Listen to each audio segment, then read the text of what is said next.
ৰাজনীতি কৰা মানুহ হ'লে এনেকুৱা হ'ব লাগে। ৰাজনীতি কৰা মানুহ হ'লে মৃণাল শইকীয়াৰ নিচিনা হ'ব লাগে, যিজন বিধায়কে 15টা বছৰে অন্ধকাৰত থকা খুমটাইখনক পুনৰ জীৱিত কৰি তুলিলে।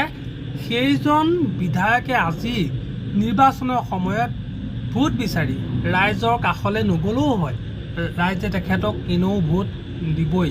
আৰু নিৰ্বাচনী প্ৰচাৰৰ কাৰণে মৃণাল শইকীয়া এদিনো ৰাইজৰ ওচৰলৈ যোৱাই নাই, মাথো ৰাইজৰ লগত মত বিনিময়হে কৰিবলৈ গৈছে। তেওঁ কৈছে যে ৰাইজ কিবা ক'ব লাগিব নেকি?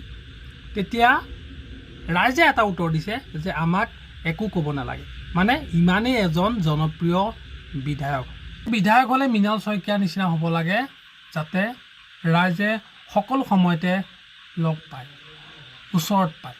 আৰু এনেকুৱা এজন বিধায়কৰ কাৰণে এটা লাইক দিবলৈ কিন্তু আপুনি নাপাহৰিব।